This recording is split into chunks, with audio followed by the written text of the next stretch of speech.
നമ്മുടെ ചാനൽ അറിഞ്ഞൂടെ? അറിയാവുന്നത് അറിയാത്തതൊക്കെ പറയാം, ധൈര്യമായിട്ട് പറയാം. ആൾക്കാർക്ക് ഇവിടെ എന്തിനാ ഈ 10-20 വർഷം ബോംബെ നിന്നേന്ന് വിചാരിക്കും. കാണാതാവില്ല കേട്ടോ. പെഡസ്ട്രിയന് വേണ്ടിയാണ് ഇത്, നമ്മൾ ഈ ട്രാഫിക് ഒക്കെ അവോയ്ഡ് ചെയ്യാൻ വേണ്ടിയാ. പക്ഷെ ഇവിടെ നിറയെ ഓരോ സാധനങ്ങൾ കൊണ്ട് വെച്ചിരിക്കുകയാണ്. അതല്ലെങ്കിൽ ആൾക്കാരിങ്ങനെ അങ്ങോട്ട് ഇതാ എനിക്ക് തോന്നുന്നത് ഇലക്ഷന്റെ എന്തെങ്കിലും പരിപാടി സ്റ്റേജ് ഒക്കെ കെട്ടാൻ വേണ്ടിയാണ്. ഈ ഏരിയയിൽ, മുംബൈയിൽ ഈ ഏരിയയിൽ മാത്രമേ ഉള്ളൂ ഇപ്പൊ double decker bus.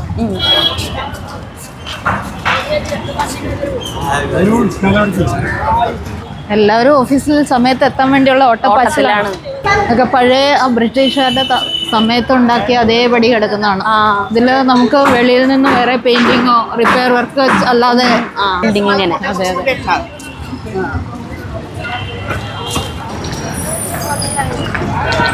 Central railway ആണിത്.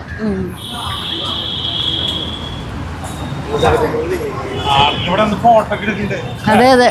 എല്ലാവരും ജീവിതം കരുപ്പിടിപ്പിക്കുന്ന ഏരിയയാണ് ബോംബെയിൽ. എവിടെ പല നാടുകളിൽ നിന്നും വന്ന് കണ്ടില്ലേ പഴയ ആ ബിൽഡിങ്ങുകൾ.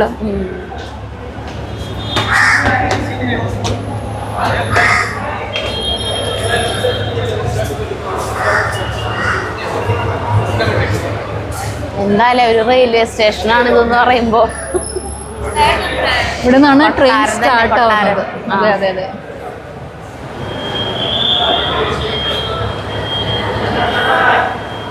നമുക്ക് ഒരു ചെറിയ ടിക്കറ്റ് വാങ്ങിക്കാതെ അകത്തോട്ട് പോകാൻ പറ്റത്തില്ലായിരിക്കും. പ്ലാറ്റ്ഫോം ടിക്കറ്റ് എടുക്കേണ്ടി വരില്ലേ? അയ്യോ, ഇവിടെ നിന്നാ മതി. ആളുകളുണ്ടാവും, വരവ് നോക്കിയേ. ഇവിടെ വരെ ഉള്ളൂ ട്രെയിൻ. ഇവിടെ സ്റ്റോപ്പാണിത് അല്ലേ? അതെ, ഇതാണ് ലാസ്റ്റ് സ്റ്റോപ്പ്. അതിലെ പെടണ്ട, അതിൽ പെട്ട് പൂവും ചേട്ടൻ ചിലപ്പോ ഒഴുകില് പെട്ട്. പിന്നെ 14-15 പ്ലാറ്റ്ഫോംസ് ഉണ്ട്. അങ്ങോട്ട് കിടക്കണമെങ്കിൽ പ്ലാറ്റ്ഫോം ടിക്കറ്റ് വേണ്ടി വരുന്നുള്ളൂ. അവിടെ കിടക്കണമെങ്കിൽ ചിലപ്പോൾ ടിക്കറ്റ് വേണ്ടി വരും.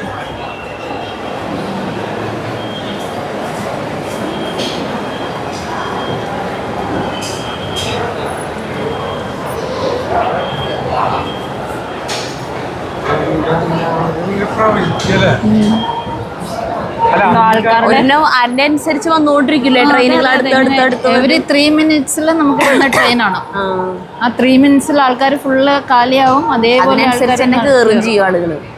അല്ല, ബ്രിട്ടീഷുകാർ അന്ന് കാലത്ത് ഇത് പണിയുന്നത് ഇപ്പോഴും ഇതന്നെ ഇത്രയും ആവശ്യം വന്നിട്ടുള്ളൂ. അവരെത്ര വർഷം നമ്മളോട് ഒരു കൊല്ലത്തെ അല്ലെങ്കിൽ 5 കൊല്ലത്തെ മാത്രമേ കാണുന്നുള്ളൂ മുൻകൂട്ടി.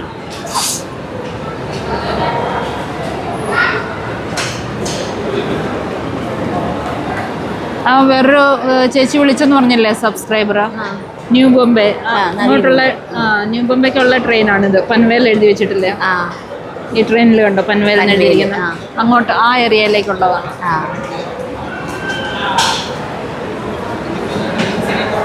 ഇവിടെ ആൾക്കാരില്ലാത്ത ഒരു സമയമില്ല. എപ്പോഴും ഇങ്ങനെ ക്രൗഡഡ് ആയിരിക്കും അല്ലേ? ഏത് രാത്രിയിൽ വന്നാലും ഇതുപോലെ. ഒരാള് പോലും സ്ലോയില് പോണ, ഒരു ലോക്ക സ്പീഡിൽ പോയി അങ്ങോട്ടും ഇങ്ങോട്ടും നോക്കാൻ നേരില്ല. എല്ലാവരും പോയി പോണോ അങ്ങോട്ട്? ഞാൻ വേണേ ടിക്കറ്റ് എടുത്തിട്ട് വരാം. ഇത് പ്രീന ചേച്ചിയാണ്. പ്രീന ചേച്ചി ദാദറില്, ചേച്ചിയുടെ വീട് കാന്തിവല്ലി. നാട്ടില് അല്ല, ഇവിടെ കാന്തിവല്ലി, ബോർവില്ലി എന്ന് പറയുന്ന സ്ഥലമാണ്. അപ്പൊ നമ്മളുടെ വീഡിയോ കണ്ടപ്പോൾ നമ്മൾ ബോംബെയിലുണ്ടെന്ന് പറഞ്ഞ് നമുക്ക് മെസ്സേജ് ഇട്ടപ്പോൾ നമ്മൾ ദാദറിലുണ്ടെന്ന് പറഞ്ഞു. അപ്പോൾ അവിടെയാണ് ആളുടെ ഹസ്ബൻഡ് വർക്ക് ചെയ്യണേ ഓഫീസുള്ളത്. അപ്പം അങ്ങനെ നമ്മൾ താമസിക്കുന്ന സ്ഥലത്തേക്ക് നമ്മൾ വന്നു. അപ്പോൾ ഇന്ന് ഞങ്ങളുടെ പർച്ചേസിംഗ് ഒക്കെ കഴിഞ്ഞ് ഞങ്ങൾ ഫ്രീ ഇന്ന് വൈകുന്നേരം വരെ ഫ്രീ ആണ്. അപ്പം ഞങ്ങൾ ഇന്ന് വെറുതെ ഇറങ്ങാമെന്ന് വിചാരിച്ചിട്ടിരിക്കുകയായിരുന്നു. അപ്പോൾ ചേച്ചി നമുക്ക് കാറും കൊണ്ടുവന്നു. നമ്മൾ രാവിലെ ഞങ്ങളെ കൊണ്ടുപോയിട്ട് ബ്രേക്ക്ഫാസ്റ്റ് ഒക്കെ വാങ്ങി തന്നു. ഞങ്ങൾ ഒരുമിച്ച് കഴിച്ചു. എന്നിട്ട് ഇപ്പം നമ്മൾ വന്നിരിക്കുന്നത് CSTയിലേക്കാണ് വന്നിട്ടുള്ളത്. ഞാൻ അവിടെ മുന്നേ വന്നിട്ടുണ്ട് 2005. ട്രെയിനിൽ വന്നിട്ടുണ്ട്. ആൻറ്റീൻ്റെ അവിടെ വന്നിട്ട് ഹസ്ബൻഡ് കൂടെ ഉണ്ടായിരുന്നു കേട്ടോ ചേച്ചിയുടെ. ആള് പിന്നെ വർക്കുള്ള കാരണം ആൾ പോയി, ഫുഡ് കഴിക്കൽ കഴിഞ്ഞിട്ട് പോയി, ലഞ്ചിന് മീറ്റ് ചെയ്യാമെന്ന് പറഞ്ഞിട്ട് ആൾ പോയി. അപ്പോൾ ചേച്ചി നമുക്ക് വേണ്ടിയിട്ട് ഇന്ന് ലീവ് എടുത്തിട്ട് നമ്മുടെ കൂടെ വന്നിരിക്കുക. ഗേറ്റ് വേ ഓഫ് ഇന്ത്യ അതൊക്കെ കാണാൻ വേണ്ടി. ഇറങ്ങാം അല്ലേ പുറത്തേക്ക്? ഞങ്ങൾ ഈ റെയിൽവേ സ്റ്റേഷൻ്റെ ഉള്ളിൽ നിന്ന് പുറത്തേക്ക് ഇറങ്ങി. ഒക്കെ ഒരേ വിക്ടോറിയൻ സ്റ്റൈലല്ലേ, എന്താ പറയാ, ഹെറിറ്റേജ് ബിൽഡിങ്സ് ആ ബ്രിട്ടീഷുകാർ പണിതിട്ടുള്ളതാണ്. അതിനെ വേൾഡ് ഹെറിറ്റേജ് എന്താ പറയാ ലോക പൈതൃക പട്ടികയോ അതിലുള്ളതാണ്. അപ്പോൾ അതിനൊന്നും ചെയ്യാനും പാടില്ല, മെയിൻ്റനൻസ് ചെയ്ത് പോവാ.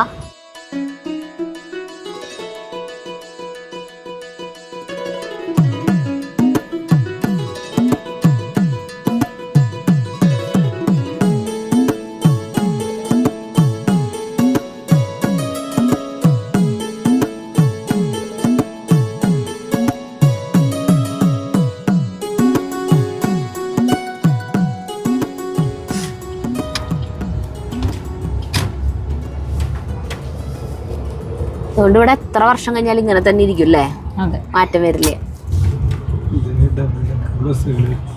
ഇവിടെ മാത്രമേ ഉള്ളൂ തോന്നുന്നു അല്ലേ. ഇവിടെ പിന്നെ ബാൻഡ്ര എന്ന് പറയുന്ന സ്ഥലത്ത് കുറച്ച് 1-2 ബസ്സുകളുണ്ട്, അത്രേ ഉള്ളൂ. ഇത് ഇവിടെ നിന്ന് എത്ര ദൂരം വരയ്ക്കുണ്ട്? ഇതൊരു 80 കിലോമീറ്റർ ദൂരത്തേക്കേ ഉള്ളൂ. പോസ്റ്റ് ഓഫീസാണ് ഇവിടെ, മുംബൈ പോസ്റ്റ് ഓഫീസ്. എല്ലാ ഇങ്ങനത്തെ ഈ ബിൽഡിങ്ങുകളിൽ മുഴുവൻ ഈ ഗവൺമെന്റ് ഓഫീസുകളാണ് പ്രവർത്തിക്കണേ അല്ലേ. എല്ലാം ഓരോ കൊട്ടാരത്തിന്റെ മാതൃകയല്ല. പ്രാവുകള് നോക്കിയേ, ഇവിടെ അതിന് കബൂത്തർ ഖാന എന്ന് പറയും.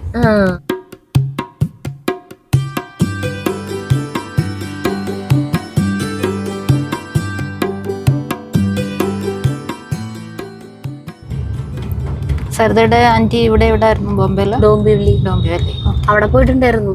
ഓക്കെ. ആ വന്നത് ശനിയാഴ്ച വൈകുന്നേരമാണ്. അപ്പൊ ഞായറാഴ്ച മൊത്തം ഇവിടെ മുടക്കായിരുന്നു. അപ്പൊ എന്തായാലും പർച്ചേസിങ്ങിന് പറ്റില്ലല്ലോ, അവിടെ പോയി. ആന്റിയും അവനും നാട്ടിലുണ്ട്, അവന്റെ മോനും നിമൽ പ്രിയ പിള്ളേരൊക്കെ ഇവിടെ ഉണ്ട്. അപ്പൊ അവിടെ പോയി.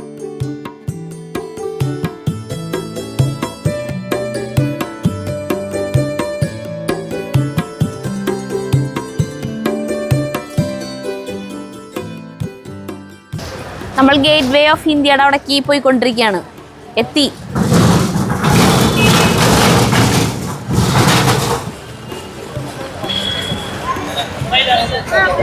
ബോട്ടിങ്ങിനൊക്കെ പോകുന്നവർ ഇവിടുന്ന് ടിക്കറ്റ് എടുത്ത് ഇവിടുന്ന് ബോട്ട് റേസ് ഉണ്ട്. ആ ബാഗ് സ്കാൻ ചെയ്തിട്ട് ഞങ്ങൾ കടന്നു.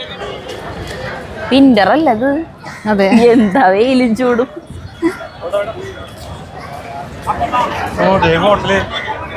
ഇതാണ് താജ്.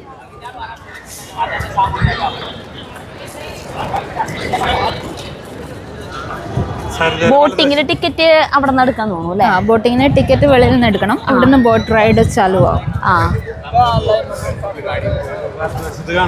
ഞാൻ അന്ന് വന്നപ്പോ ഒക്കെ പോയിട്ടുണ്ട്, ബോട്ടിലൊക്കെ പോയിട്ടുണ്ട്. അന്നൊരു 22 ദിവസം ഉണ്ടായിരുന്നു ഇവിടെ. 2005 കേട്ടാ. അന്നും ഇങ്ങനെയൊക്കെ തന്നെ തിരക്കും ആൾക്കാരും. സരിതയുടെ കല്യാണത്തിന് മുൻപായിരിക്കും അല്ല, കല്യാണം 2003 കഴിഞ്ഞിട്ട് 2005. ചേട്ടൻ അന്ന് വന്നില്ല. ചേട്ടൻ അന്ന് അയ്യേ ബോംബെ ഞാനൊന്നും ചേട്ടൻ എപ്പോ ചാൻസ് കിട്ടിയാലും ബോംബെക്ക് വരും. ചേട്ടൻ ഞാനൊന്നും വരില്ല, നിങ്ങൾ ഒക്കെ വന്ന് പറഞ്ഞു. അങ്ങനെ ഞാൻ അച്ഛനമ്മയും തുന്തിരി കൂടി വന്നേ. താജ് ഹോട്ടൽ ബോംബെയിൽ വരുന്ന എല്ലാവരുടെയും ഒരു ഫോട്ടോ ഉണ്ടാവും ഇതിന് മുൻപിൽ അല്ലേ? താജിന്റെ പുതിയ ബിൽഡിംഗ് ആണിത്. ആക്രമണമൊക്കെ ഉണ്ടായതിനു ശേഷം പണിതാണ് ഇത്.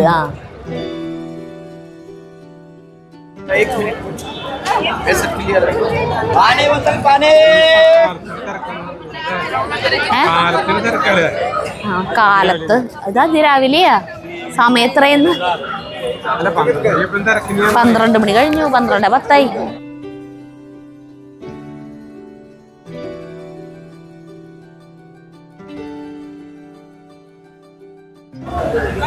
ഈ സമയമായിട്ടാണ് ആൾക്കാർ കുറവ് ഇവിടെ. ഉച്ച കഴിഞ്ഞ് വൈകുന്നേരം ആകുമ്പോഴത്തേനും ഭയങ്കര ക്രൗഡാവും. ഇപ്പൊ ആൾക്കാരില്ലാന്ന്, വൈകുന്നേരം ആകുമ്പോഴാണ് തിരക്കാവാന്ന് ഇവിടെ. അതെ, തിരക്കില്ലാത്ത സമയത്താണ് നമ്മൾ പോന്നിട്ടുള്ളത്.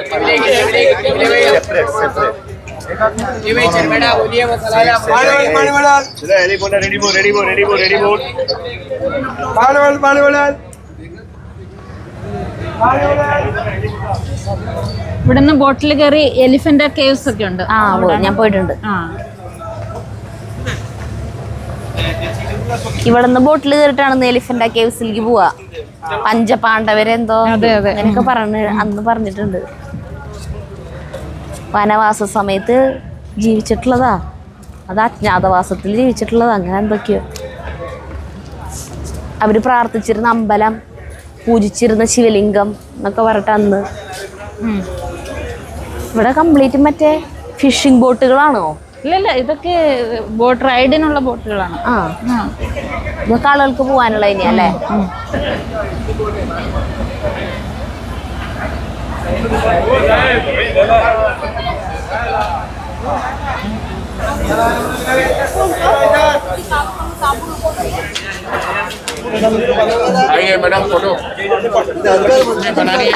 ഈ വെക്കേഷൻ ടൈമിലൊക്കെ ഭയങ്കര തിരക്കായി ഉണ്ടാവും അല്ലേ? ഇപ്പൊ ക്രിസ്മസ് വെക്കേഷൻ.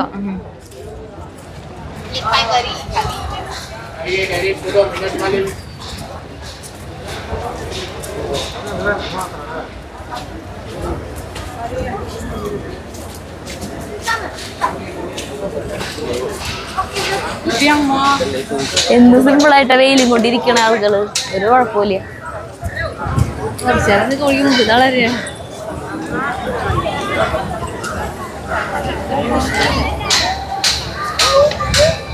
ഇവിടെ അറ്റാക്ക് ഉണ്ടായ സമയത്ത് ഇവിടെ ബോട്ടിൽ വന്നിട്ടാണ് ആളിവിടെ ഹോട്ടലിലേക്ക് കയറിയിട്ടുള്ളത്.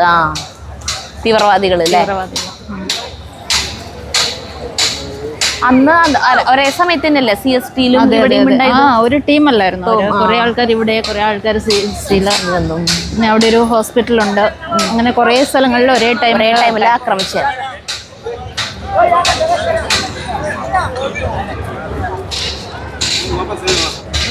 ഇപ്പൊ അവർക്കൊന്നും വലിയ ഡിമാൻഡ് ഇല്ലാണ്ട് ഒക്കെ മൊബൈലുള്ള കാരണം. അത്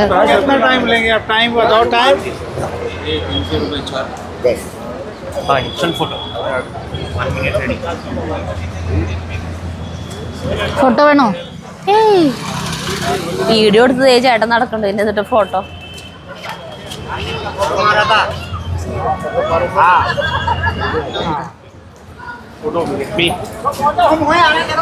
ഫുൾ സീഡ്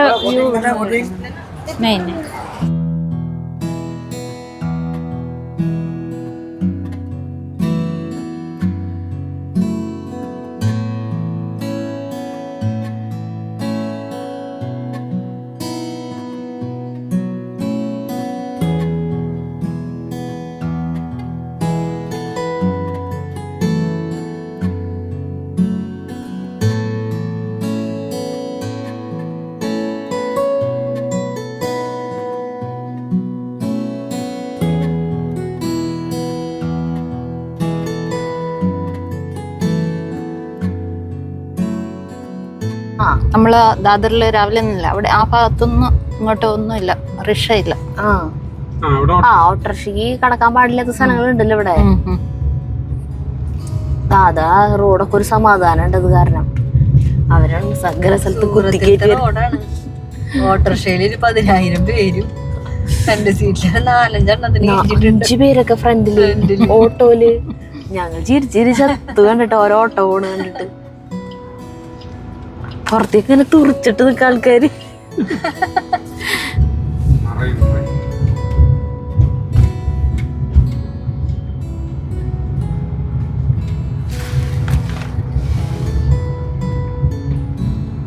അന്ന് ഹോട്ടൽ ട്രൈഡന്റിലും അറ്റാക്ക് ഒക്കെ ഉണ്ടായില്ലേ? അത് ആ ഹോട്ടലാണ് അവിടെ കാണുന്നത്. എനിക്ക് ട്രൈഡന്റ് എഴുതിയിട്ടുണ്ട് ലെഫ്റ്റില്. ഇതാണ് ട്രൈഡന്റ് ഹോട്ടൽ ലെഫ്റ്റ് സൈഡില്.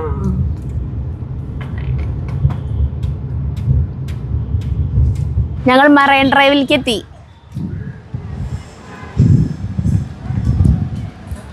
ക്യൂൻസ് ഓഫ് നെക്ലേസ് എന്നാണ് ഈ ഏരിയ അറിയുന്നത്. ഇങ്ങനെ ഒരു നെക്ലേസ് പോലെയല്ല, ഇങ്ങനെ ഫുള്ള്. വൈകുന്നേരങ്ങളിൽ ഭയങ്കര രസമാണ്. എല്ലായിടത്തും ലൈറ്റിങ്. ലൈറ്റ് കാണുമ്പോൾ ശരിക്കും നെക്ലസ് പോലെ തന്നെ ഉണ്ടാവും അല്ലേ? എനിക്കിവിടെ എന്താണ് ഈ പോകാന്നാ മനസ്സിലാവാത്ത ഈ മിസ്റ്റ്. അത് എനിക്ക് തോന്നുന്നു വെള്ളത്തിൽ ഇങ്ങനെ സൺലൈറ്റ് വരുന്നത് കൊണ്ട് നമുക്ക് അങ്ങനെ തോന്നുമായിരിക്കും. ബിൽഡിങ്ങുകളൊന്നും തെളിഞ്ഞു കാണില്ല. എന്താ ആ എനിക്ക് പേടിയില്ല. കേറിക്കോ ഒന്നുമില്ല പേടിക്കാൻ. വാടി, ഒരു കുഴപ്പമില്ല, ഒത്തിരി സ്ഥലമുണ്ട്. അവൾക്ക് ചേട്ടനേക്കാളും പേടിയാ ഹൈറ്റിനെ. ആ അവിടെ ഭയങ്കര പേടിയാ. കല്ലുകളൊക്കെ നോക്കിയേ. തെര എങ്ങനെ അടിച്ചു കയറാതിരിക്കാൻ വേണ്ടിയാണ് ആ ഇടുന്നത്. ആ സേഫ്റ്റിക്ക് വേണ്ടി. അതെ, മുംബൈ നഗരത്തിന്റെ കാഴ്ച. ഞാനിയാണ്ട് തൊട്ടഞ്ഞങ്ങട് വരുന്നുണ്ടപ്പോ ഞാൻ പിന്നെ വല്ലതും പറയാൻ കിട്ടണ്ടേ? പ്രസംഗിക്കാൻ പോവാന്ന് വിചാരിച്ചു അല്ലേ? ഇവിടെ കൊണ്ട് ഇന്ത്യ തീരുവാണ് കേട്ടോ. ഇവിടെ ലാസ്റ്റ് തീർന്നു. ആ തീർന്നു. പിന്നെ അങ്ങോട്ട് കടല അല്ലേ? അങ്ങോട്ട് കടലാണ്. അക്കരക്ക് ചേട്ടാ അവിടെ കാണുന്നതാണ് അമേരിക്ക ഹോട്ടൽ അംബാസിഡർ, കറങ്ങുന്ന ഹോട്ടല്. ഇല്ലല്ല, ഇവിടെ നോക്കിയോ കറങ്ങുന്ന ഒരു സാധനം കാണാറുണ്ട്. അതെ അതെ അതെ. ഇവിടെയാണ് സിനിമ നടന്മാരൊക്കെ വാക്കിംഗ് നടക്കുന്ന സ്ഥലത്ത്. ആ രാവിലെ മോർണിംഗ് വാക്ക് അല്ലേ? മോർണിംഗിലും ഈവനിങ്ങിലും. മമ്മൂട്ടി മോഹൻലാൽ അല്ല, ഹിന്ദി നടി നടന്മാര്. അവര് അവിടെ നിന്ന് ഇങ്ങോട്ട് വരൂ.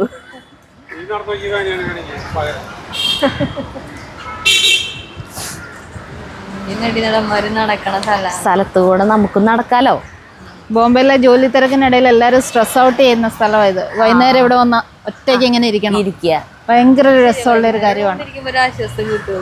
അത് ഒറ്റയ്ക്ക് ഇരിക്കണം കേട്ടാ. തിരക്കിന്നൊക്കെ മാറി ഒറ്റയ്ക്ക് ഇങ്ങനെ കുറച്ച് സമയം ഒന്നും ചിന്തിക്കാണ്ട് ഇങ്ങനെ ഇരിക്കുക, ബ്ലാങ്ക് ആയിട്ട് മൈൻഡ്. പർച്ചേസിങ്ങിനൊക്കെ പോയി വന്ന് കിടക്കുകയും സമാധാനക്കേട് പറയുന്നത്. ഇല്ല, നമ്മുടെ ഫസ്റ്റ് ടൈം ആയതുകൊണ്ടാടി നമുക്ക് കുറെ അറിയാത്ത കാര്യങ്ങളുണ്ട്, കുറെ ടെൻഷനുണ്ട്. ഇപ്പൊ ഇങ്ങനെയൊക്കെ നടക്കുന്നുണ്ടെങ്കിൽ നമ്മുടെ തലയിനുള്ളിൽ വേറെ കാര്യങ്ങളാണ് നടക്കണത് അല്ലേ? അതൊന്നിന് സെറ്റ് ആവണം. ഇവിടെയൊക്കെ താമസിക്കുന്ന ആൾക്കാർക്ക് നല്ല സുഖമാണ്. നല്ല വ്യൂ അല്ലേ? നല്ല വ്യൂ ആണ്. അതാണ് ഒബ്രോയ് ഹോട്ടൽ, ട്രൈഡന്റ് അല്ലേ? അതെ.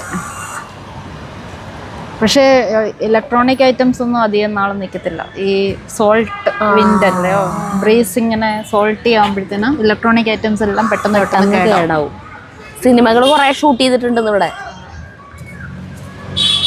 സിനിമ എന്തായാലും ബോംബെയിൽ ഇപ്പം മലയാള സിനിമയിൽ ഇവിടെ ഷൂട്ടിംഗ് ഉണ്ടെങ്കിൽ ഒരു സീനെങ്കിലും ഇവിടെ ഉണ്ടാകാണ്ടിരിക്കില്ല. ഉറപ്പാ, ഭംഗിയുണ്ട്. പക്ഷെ ഈ പുക എന്താണെന്ന് എനിക്ക് മനസ്സിലാവാത്തത്. നമ്മൾ കടലിൻ്റെ അവിടേക്കൊക്കെ പോകുമ്പോഴൊന്നും ഇങ്ങനെ കണ്ടിട്ടില്ല. ഇന്നലെ വൈകുന്നേരം അത്യാവശ്യം ക്ലിയർ ആയിരുന്നു, അത്രയ്ക്ക് ഇതുണ്ടായിരുന്നില്ല.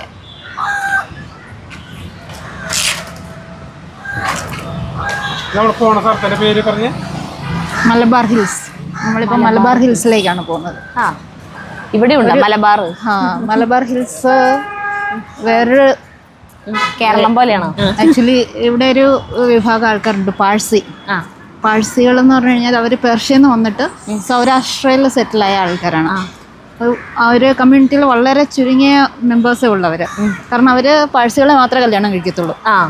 അവരുടെ കാസ്റ്റ് വിട്ടിട്ട് കല്യാണം കഴിച്ച് അവർ അവരുടെ കമ്മ്യൂണിറ്റിയിൽ നിന്ന് വെളിയിൽ വരണം. അപ്പോൾ അങ്ങനെയുള്ള കുറേ ഏരിയാസ് ഉണ്ട് മുംബൈയിൽ, അവർ മാത്രം താമസിക്കുന്ന ഏരിയാസ്. അപ്പോൾ ഈ മലബാർ ഹിൽസ് എന്ന് പറയുന്ന ഏരിയയിൽ അവരുടെ മരിച്ചു കഴിയുമ്പോൾ ഫ്യൂണറലൊക്കെ ചെയ്യുന്ന ഒരു സ്ഥലമുണ്ട്. ഇതൊക്കെ റെസിഡൻഷ്യൽ ബിൽഡിങ്സ് ആണ്. ഇവിടെ പറ്റില്ല, ഈ ഏരിയയിൽ പെർമിഷൻ ഇല്ല.